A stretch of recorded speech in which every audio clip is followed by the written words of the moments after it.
Okay, everyone, welcome back to Senate Education, Tuesday, May 2nd. From one easy topic to another, 483, committee discussion.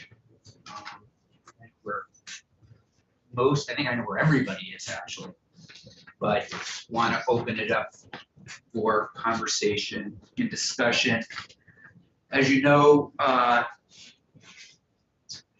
we've got 2200 rule, the anti-discrimination piece seems to be working effectively. We have the piece having to do with special education starting July 1. We have the moratorium on schools, which I know people have been asking me a little bit about, and that would mean any and all schools until further notice. And basically, I think what we would do next year is assess,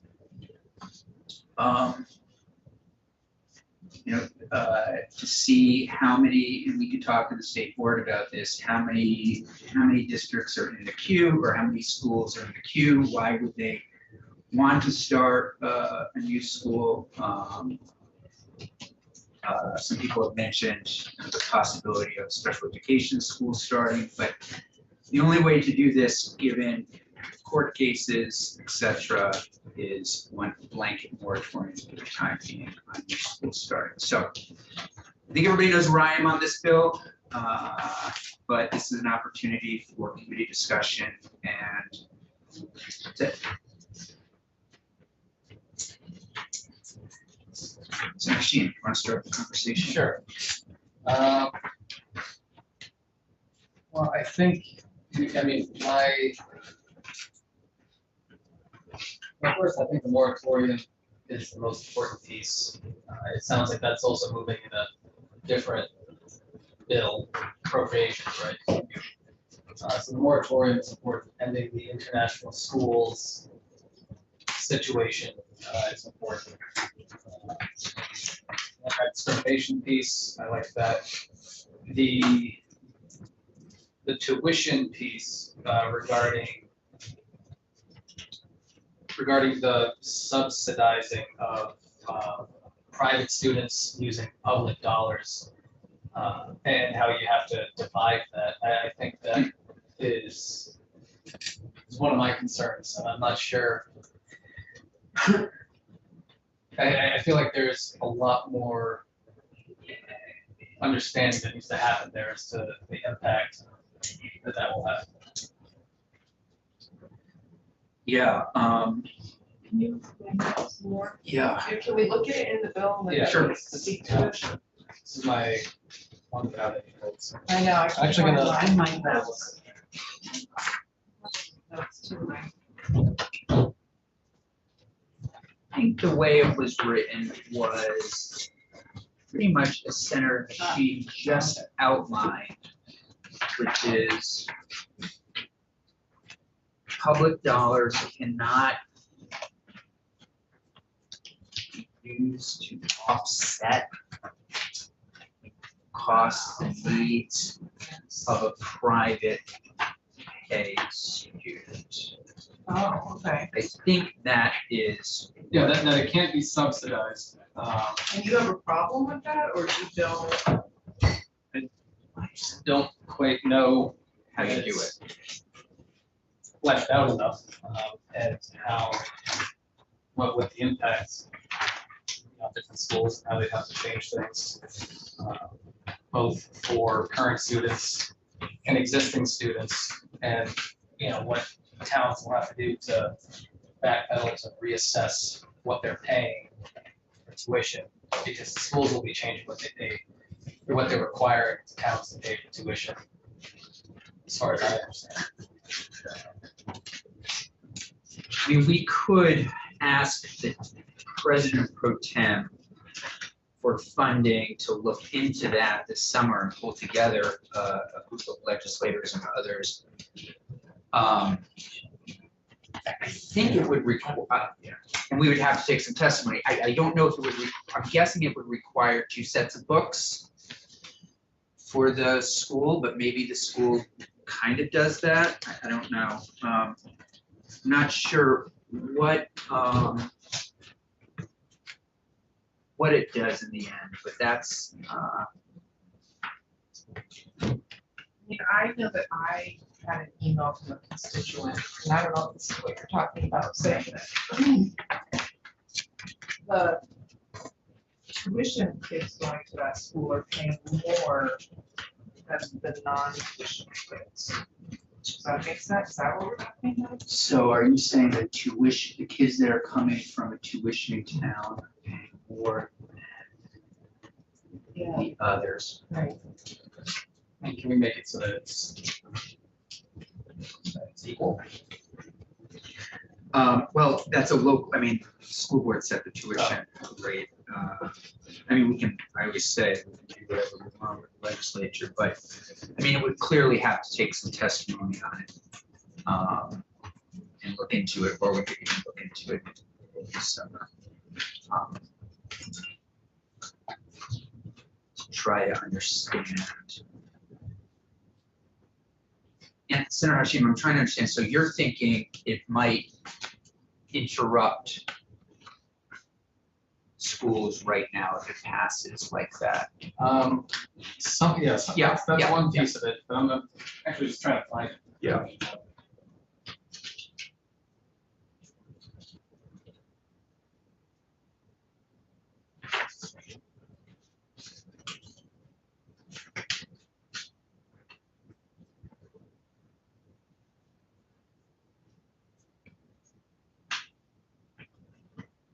I mean, I think one of the things we heard was that,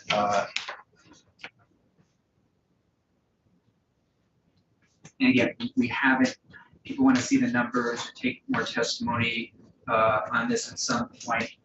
We know that independent schools don't get construction aid, and so they do get, so a lot of that's private funding, and private funding, we did hear from one witness, offsets the tuition costs of some of the funding for other kids, but what I'm trying to get us to is, well, keep going on that topic. Yeah, no, I can't quite find it, so, I mean, I know it's Yeah. in the bill. I mean, but on another topic, the attestation, that is that immediate and then yearly? And I'd like to make sure that's an attestation that they're not discriminating in their enrollment process, have it be immediate. And then, they have to do it now and then also on a yearly basis. I'm not sure if it's yearly or not, but I would think we should, and I would think it should probably do all schools. So, Yeah. Yeah. I think right here's my.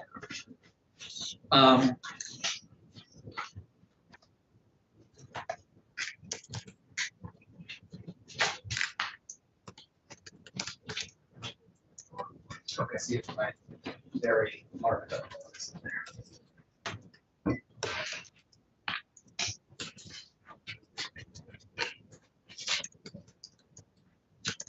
So I guess the question, another way to think about it is, what are people's goals? If you look at the Macon decision, my response to that, again, similar to what we did last year in 219, the anti-discrimination policy, the moratorium, which is new, and then we've got the special education language. I don't know what else we could do to make it.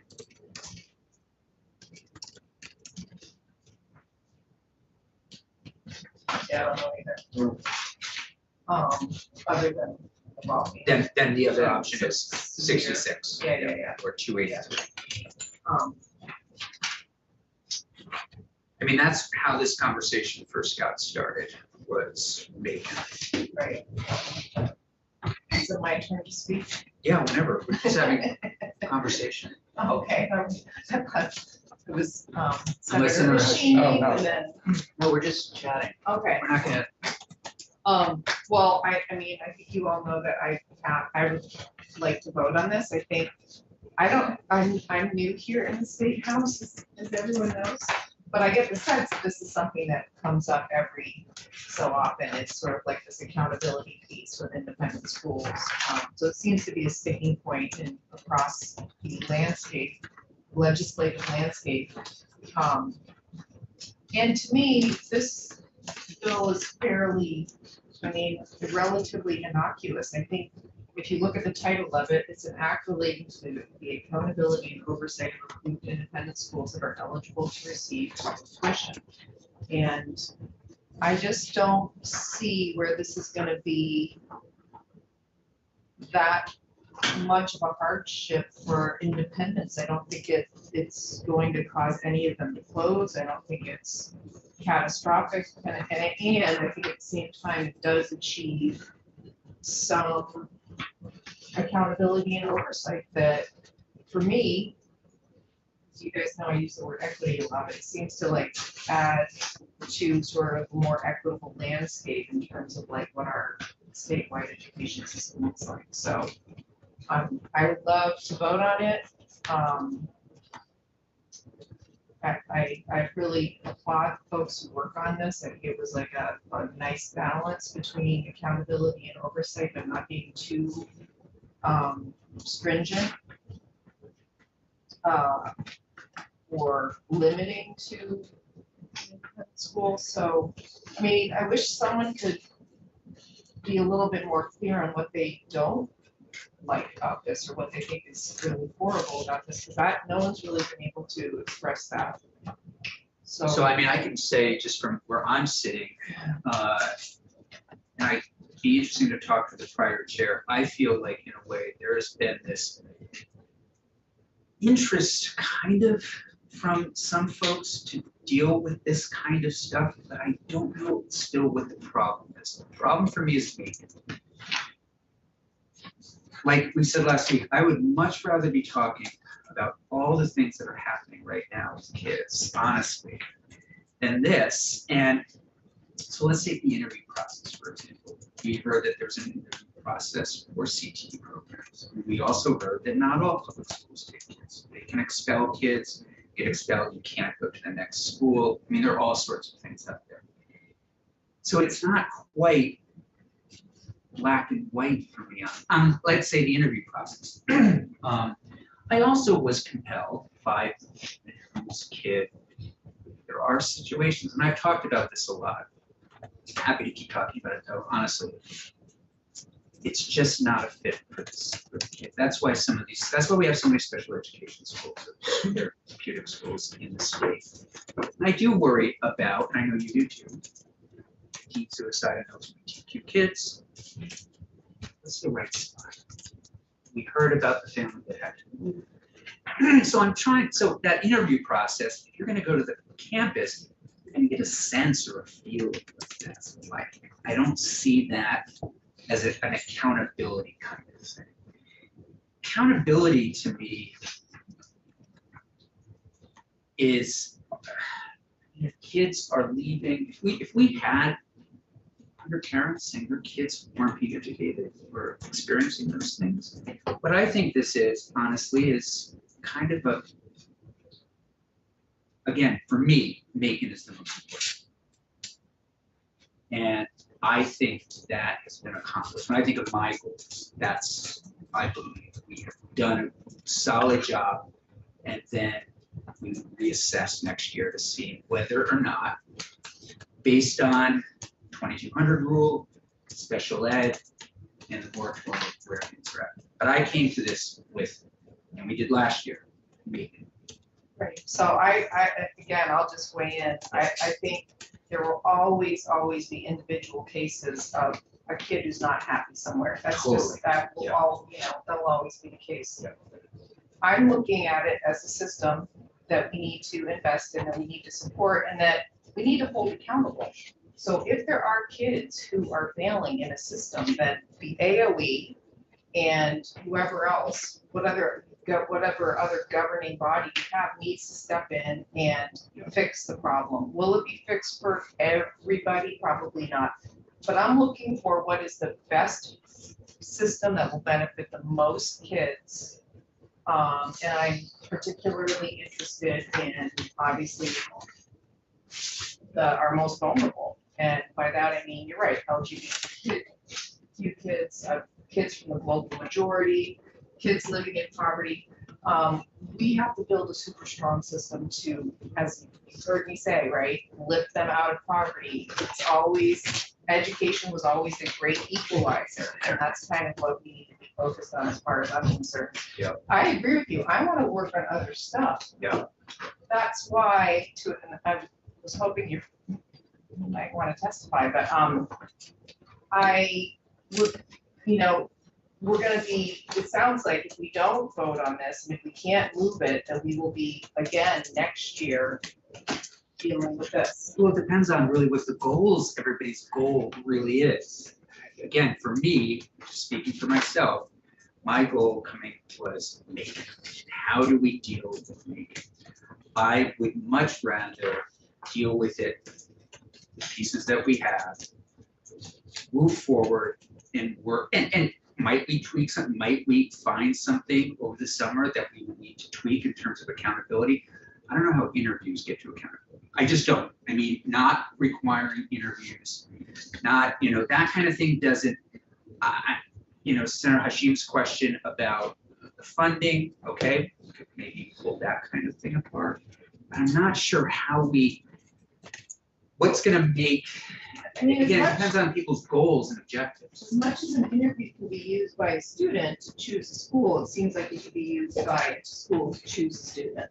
And I have said, you've heard testimony, public schools take basically everybody, right? I'm sure you can make exceptions, but it's basically they take everybody. And if we've got public dollars going to these quote unquote independent schools, they should have to do the same. That is an equitable landscape. But then do we shut off the CTE program that they turned away 40% No, of kids see, and last year? CTE is under a different governing model, it's under a different governing structure. But it's still if you- public money. But if you want to It's shut the public money. CTE schools down, then yes. No, I mean, that's- of course I don't, I don't want to shut any of them down. And I think what we learned was exactly that the CTE, they benefit from it. And, they really do. They're like, hey, somebody had a disciplinary issue, we're not going to take them. Somebody had this, and so they turn people away. Can't say that it's right for them, and it's not okay for others. Well, that's the line that we have to draw, then, if that's what you're suggesting. I'm then- not, I'm thinking we allow people to continue and let the CTE program continue as it's doing. Well, That's, but Again, again, I that's, just would this ask, is a I would committee ask for a discussion. vote. I Talk would about ask for a vote. So on Like page your- 7, Yeah. page 7 is where a few different points that I brought up are located. The idea of having publicly tuition student rates be the same or lower than the tuition rate for private payer students. Having the tuition rates be published on the school's website, that's at the top of the page. And also I'm using the as passed by the House version, is that? Yes, that's what I've got. Yes, I bet that is, yeah. I'm just trying to And find, Page Okay. 7 of 24, so wait, what is your issue with that one? Last sentence? I don't have an issue with it, I think it makes sense. Oh, okay. okay, page 7. Then the attestation is on section 10, or starts on line 7 through 11. School attests on or before August 1 of each year in compliance with the requirements of subdivision 9, which I think subdivision 9 is the anti-discrimination piece. So I'm sorry, do you mind just going back to page 7, just so I'm following? So Yeah. tell me a little bit, this is page 7, subsection 10. 10, okay. School starts test, on line 7. before. Start at the top, is it? No, section 10, the school attests on or before August 7th of the year to compliance with requirements, all other statutory. And subdivision 9 is the anti-discrimination piece, right? I'm assuming for that. I'm not sure.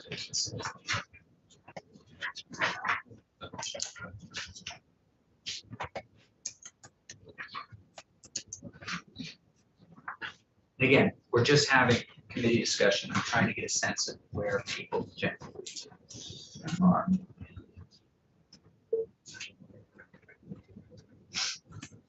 And then the. So the attestation is required, though, remember, by 2200 rules. Okay, Yeah. so we're just repeating. that. Yeah, so that is required by 2200 rules on non-discrimination. There's an enforcement process. Yeah, believe I mean, is in the 2200. enforcement process, is it? Yeah, it's in the 2200s, so, Because I thought there were some schools that didn't attest or they refused to. well, the Well, I- 2200 rule is pretty, I mean, it's just been in effect. I'll have to check with Beth. We did lose, remember, a bunch of schools decided not to go forward because they weren't comfortable with the anti-discrimination policy. So those schools won't get public funding. Yeah, so Yeah, that's, that's, what- so I mean, that's, that- so that- in that, my opinion, it's working. yeah, I feel like that accomplishes our underlying goal of not putting public Right. funds towards schools that discriminate regardless of what, Yeah. of how they're affiliated. Yeah. The piece that I did have some confusion / concerns about is at the bottom of page 7, which is, that's where the division of tuition is described. And that's the one I'm not quite sure is ready for prime time. I don't know if it. We can figure out a way to sort of jump into that, but back to the attestation, it is, so a bunch of schools decided not to sign it, and that's why they're sort of not going to be approved by the state board. We can always have Jen Sanders in to confirm that. Then on the back, page 8, is there any idea why we don't want to have a private right of action if what I believe is the anti-discrimination piece is it's not flagged with. No private right of action is created with the subdivision. So we need to confirm that subdivision 9 is actually the anti-discrimination. State board is authorized to- We can ask Beth.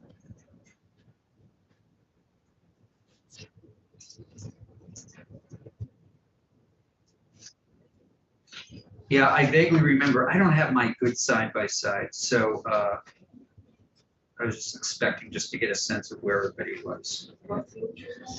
Page 8 at the top. So I believe, yeah, so it looks like section 9 or subdivision 9 is the piece that covers the admissions process, the policies to comply with the Public Accommodations Act, the Fair Employment Practices. The tuition rate, the application fees.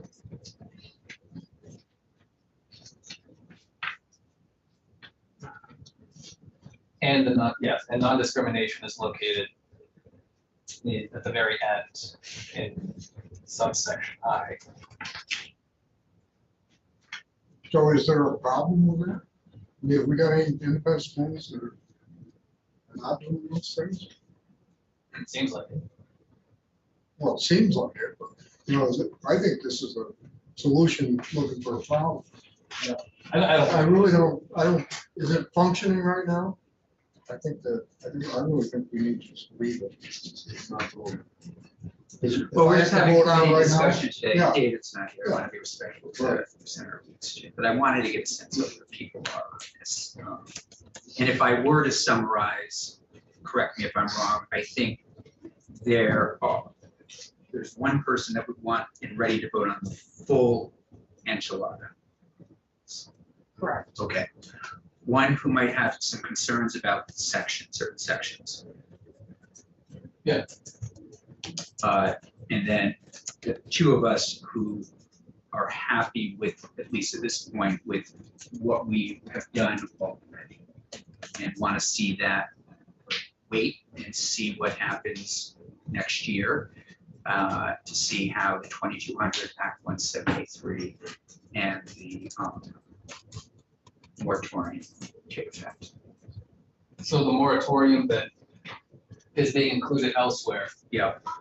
That includes international schools. No, that includes that's no new schools Right. can start Okay. whatsoever. Can we somehow incorporate no international schools on public dollars Yeah, in that moratorium? on the more. No, that's not a moratorium, that's not sending public dollars out of this, out of. I know what you're trying to. Yeah, I know it's not a moratorium per se. Right, right. In the umbrella of education generally. Yeah. is it- If I were to summarize, correct me if I'm wrong, you're thinking it's on the international students. Yeah. I do think we need more information. If we were down the road to say no more dollars out of state, the 25-mile thing, I think needs some real looking at. I mean, I'd still like to know how they got there. What if the ideal school is 30 miles or whatever? But yeah, let me talk with Ropes on the international piece. Are you okay with that? Are Vermont tax dollars going to Switzerland or No. We'll But talk. what about a prep school in Well, Massachusetts? I think we need to look at the whole state and look and pull the schools out. If there's a school that's in Quebec, rather than it's 25 miles away, rather than busing kids 50 miles. Like we had a testimony that said if you pulled all the independent schools out, there'd be some awful gaps. Well, sure, especially in rural Vermont and special education areas. I think there could be, one bet for this, but I think there could be legal issues for a state government picking and choosing international policy. Interesting. I think it's something that, I think it would have to be all or nothing internationally. Yeah. Well, so are you okay with a family that moves to Land Grove and has 4 kids, and all 4 kids go to Deerfield Academy in New Hampshire, and all of our Vermont tax dollars go to Deerfield? Are you okay with that? I don't know where Deerfield is. It's a Yeah, but fancy what's the private difference? school, What's the distance? I mean, if there's a closer school, 40, 50 miles. I'm not really.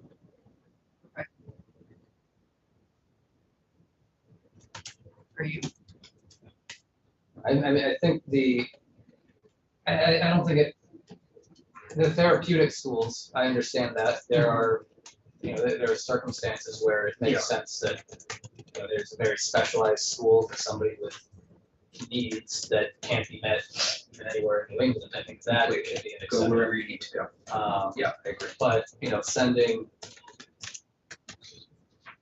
going to Land Grove, that was the town you said? And then using that to send your kids to a super fancy prep school that's beyond our borders, well beyond our borders, I don't really think that makes sense. So maybe we need 50 miles. I just don't, my thing is the 25 miles, I don't know. It seems to me like I'd rather dig into that a little bit more and just try to understand. I think digging That's into all. it can make sense, but I don't know. Yeah, I don't know what, I'd like to sort of get a sense also of, are there 4 kids going to Deerfield right now? Are there, I'd just like to get a I use the sense. family that I know as an example, so. Oh. That's why I chose that example. Senator Weeks did bring up a point. I think you mentioned the school that was 28 miles out, right? Those people are going to, and, yeah. But then, where you have to draw a line at some mileage, it's like, so. Yeah. Except, and I agree with you, if it's a special needs school. Yeah. And I remember we kept this in 219. We said wherever you need to go so that your child gets the best education they possibly can. And I think, and I don't know if there are many kids outside of New England, but I think there was a kid in the Midwest who went for severe disability.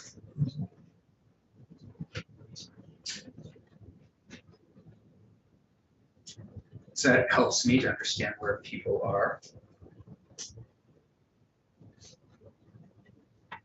Anything else? What were you describing regarding the interview process? Really, is there something you want to change there? Well, so the interview process thing for me, Where's that located? yeah, so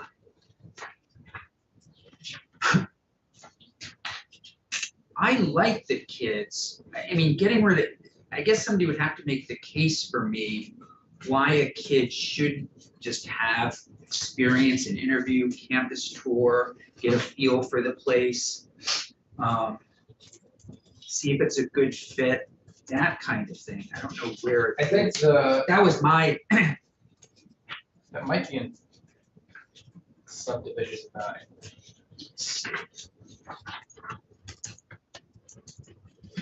Where it says, the school shall not use an admissions process right, publicly tuition students that includes mandatory interviews and academic entrance exams, academic history, mandatory campus visits for consideration of ability to pay. Like prep school. page 15. What page? I don't know, I'm looking at my side by side, but Yeah, I mean, CTE, I thought was a great example. I mean, she doesn't take everybody. She said she turns like 30 or 40 kids away. I don't think, if we're going to really treat everybody the same, I think let people have that experience. Well, those are different But circumstances. also, I have to Are wonder, using advanced I mean, You got a oh, sure, discipline issue, or, you're welding with. not reasonable judgment to do things in CTE, that's. right, and I don't think you should be allowed. Absolutely. I think she should continue to be allowed now.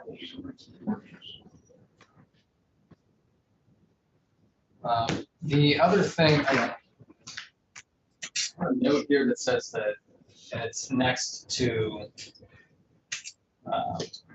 it's in that subdivision 9, but it says that public schools rely on a transcript to determine placement. And that's just my scribblings, but, I mean, if that's the case, then is that something that we should also have for private schools? Because if public schools are relying on I want to confirm it, because maybe I misunderstood something, but, well, that's to determine placement. They'll still take the kid regardless of what's on their transcript, so. I mean, honestly, when I hear this conversation, I'll be honest, and I know we're not on the same page on this. Transcripts, placement, interviews, I'd rather be talking about bigger things. I mean, I'm not sure in terms of accountability. Accountability is no discrimination. Make sure you're giving the academics that the state, federal government require in terms of special education. That's just me. I mean, people can keep making the case for this. I don't see it. I mean, if somebody said, oh, you've got to make sure all the schools are doing X, Y, and Z, and it made sense because we had 30 parents in here that said, my kid's not being educated. I'm not sure how this improves public education or independent education. I just don't see how it improves. Like, it really makes a difference in terms of. I think the point regarding the interviews is, it's the fact that a school, an independent school can say, yeah, we're not, we attest that we're not going to be discriminatory, but you are going to have to go through this interview.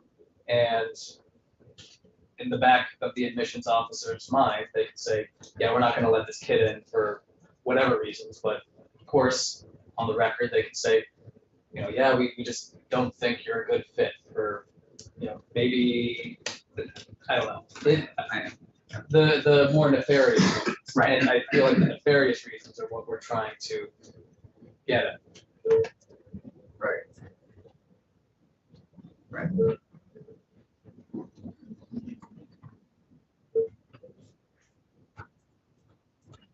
So I think we're still at the same spot, full steam ahead. Some questions. Two people who are saying, okay, right now, we have those 3 things in place. Let's assess next year. I don't see how this bill is harmful to our independent schools. can someone point that out? Can someone show me the harm that this will do to independent schools? We generally try to do things that improve the lives of schools and kids. Right. We don't try to do things, think about them in a harmful way. How does it advance the world? So one way it advances the world is by trying to create a more equitable landscape and building capacity in our public schools. How? So, well, if we are allowing some schools to discriminate based on whatever and others not to, We're that's not. number one. Yeah. Number two, if we have some schools that have endowments of $400 million Mhm. and land holdings in, $300 million and pay their superintendent $450,000 a year, while a public superintendent is making $150,000. That's information that we should all be privy to. So that accountability piece, which is not even in here. It's not But in there at that, all. I Right. understand that, but that is the kind of thing that ultimately would level the playing field a little bit more. So building capacity in our public schools is what this is about. Because our public schools serve the most amount of kids in the state, and all kids, regardless of their ability, their special education needs, et cetera, et cetera.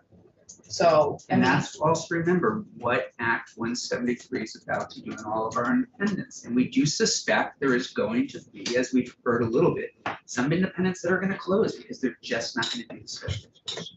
They're not going to get the. Yeah, and I completely agree. Most of our kids are in public schools, and I would love to be having a conversation, frankly, about our public schools. I do. I would love that. I mean, I would love that. This seems to me like kind of interviews and this and that and okay, but I don't see it building capacity.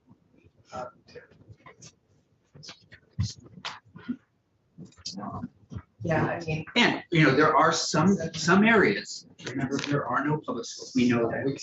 We know that there are no. Oliver, I don't know where it is. yes, you're right. The where landscape is both, you're right. Have these independent schools, but again, if it's, if it's for optics, if it's for creating a more equitable landscape in the state of Vermont, I don't see how we cannot be in favor of that. It just doesn't And that's why, make sense to me. and for me at least, that's why the anti-discrimination piece and the special ed piece are so important to me. Those are, and then the moratorium. I mean, and maybe you would disagree. If we didn't have those in already moving forward, I would think that would be the center part of this bill. My opinion was those were the center parts of it last year.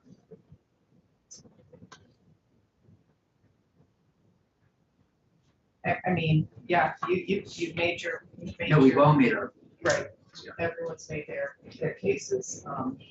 I would be really disappointed if we, at the very least, cannot have some kind of restriction on where Vermont taxpayer dollars are going. That seems like a real basic to me.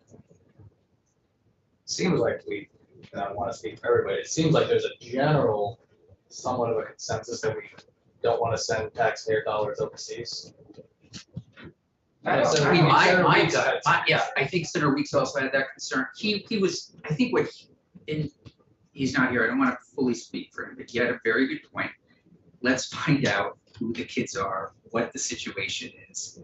We don't bring things generally to the floor that say, hey, we're gonna stop. Like, let's understand it. I think that was his only piece. If I I could be remember wrong. correctly, there was, I think it was a dozen or so kids that are overseas, or maybe it was 9, I can't remember. It was a really small number, So but, it's true, but I could be oh, wrong. okay, well, yeah. So, yeah, I think, and I'm pretty sure there's a grandfather clause in here, so it's not as if some kid in Switzerland is suddenly gonna be kicked out of a school with nowhere to go. I don't want to send our state dollars out of the state. So I know you guys have this, you don't like the 25-mile rule. I don't want to send money out of state, period. Build capacity in our state with our public dollars. I didn't say I don't like the 25-mile rule. But I think, and what I said, I just want to understand I mean, you're willing to draw a line in the sand on the moratorium. You're saying no more new schools. Right. So there's a line drawn there. Why can't we draw a line that says no more state money leaving the state? And I think it goes to what Senator Weeks had previously said about the school that's 28 miles out. Well, You know, so, that's drawing a line in the sand. right, so where do we want to ultimately draw that line? Do we want to draw it at 30, or do we want to draw it at 5, or, you know, what, I'm curious, why 25 as opposed to 50? I mean, it takes an hour to drive 50 miles. I don't know, it's just questions to ask about why we're picking that number. I think there should be a reason as to why we're landing on a number that will change a number of families' plans for where they're sending their kids to school. I just don't think it should be arbitrary. But again, you can grandfather it in. I mean, I grew up in a district that has kids bussed in from an hour away. I mean, Alburg, Isle Lamont, North Hero, South Hero, Grand Isle, which they were always sent to South Burlington, Essex, Colchester. I mean, that's just the way it's been. Now, Isle Lamont kids are very, very close to the Canadian border. Right. But a bus was paid for and they're, you know, they took the bus to these schools. And I mean, it can be done. Yeah, I don't disagree that it. Yeah, I can be mean, done. Sure. Yes. Procedurally, if we don't like this bill, we'd have to amend it, right?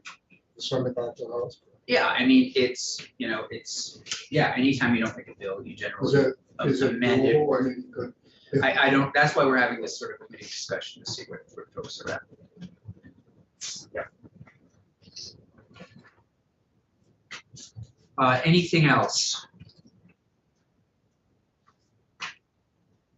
This is helpful, I appreciate it. I know it's hard, I know it's, We do have a grandfather clause in here. yeah, I believe we do. Yeah, we can check. Because, I mean, it's hard, and yet, again, I would much rather, and I think everybody would, be talking about COVID, mental health, teacher salaries, all these kinds of things.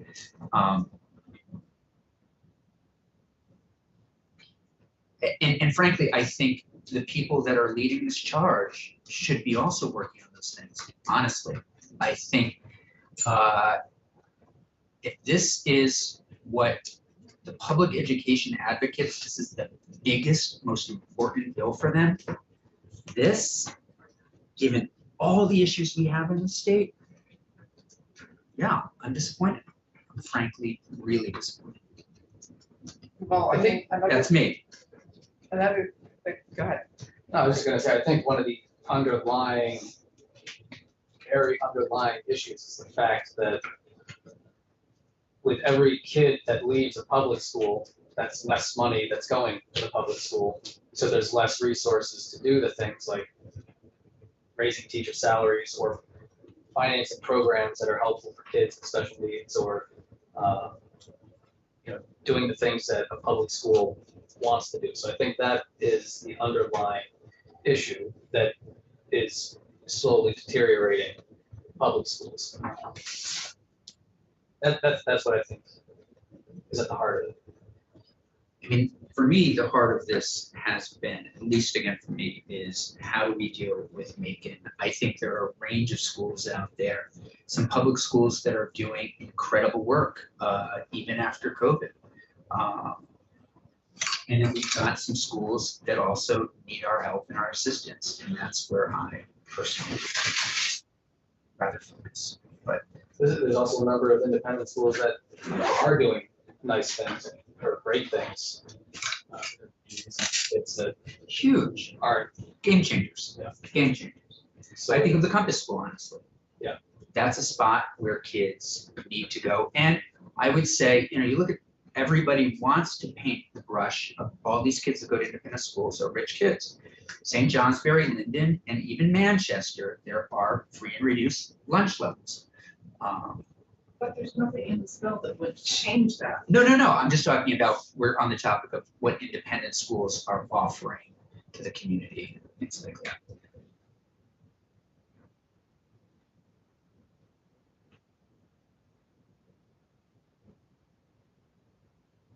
Anything Well, else? no, I just getting back to Yeah. the earlier comment, I don't think it's fair to say that advocates haven't been focused on a number of issues around our schools.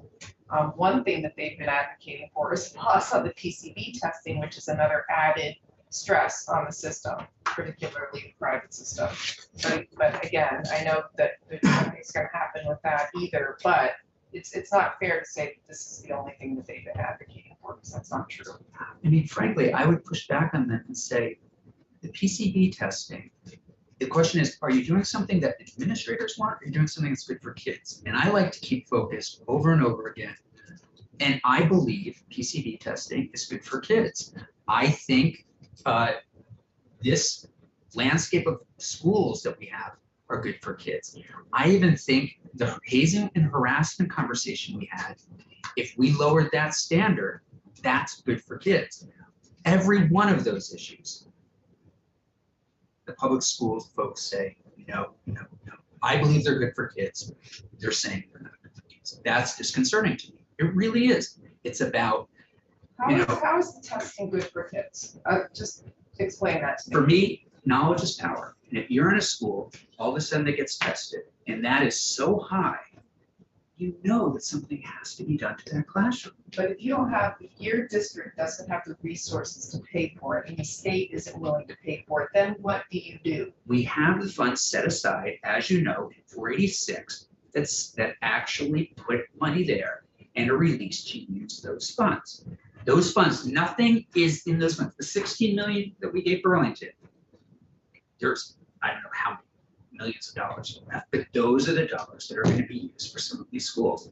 That's not going to pay for a complete renovation. That does not mean raising the school, but it does mean making certain that a child or a pregnant teacher or somebody who's going through a developmental, phase in their lives knows that it's there and we can deal with it. That's how I think it's really good for kids. Yes, and procedurally, like this, we just found out, you find that they're PCBs, so you go in and you try to mitigate, and that makes the situation worse. But we're going to hear What? from them as we are, that's a one, we should listen, we should hear what they have to say. I personally don't see why stopping makes sense, even with that one situation. I think, we've also, back to equity, we have tested, 20% of our schools? There are a lot of schools that want to get tested. Those are state funds. Why would we shut them off at this point?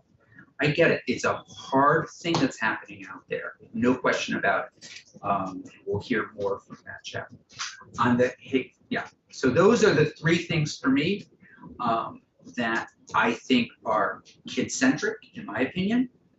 The harassing and bullying, this, and the PCB. And I have been disappointed. I really have been. I would much rather every day come in here and talk about mental health issues in school, all sorts of different things.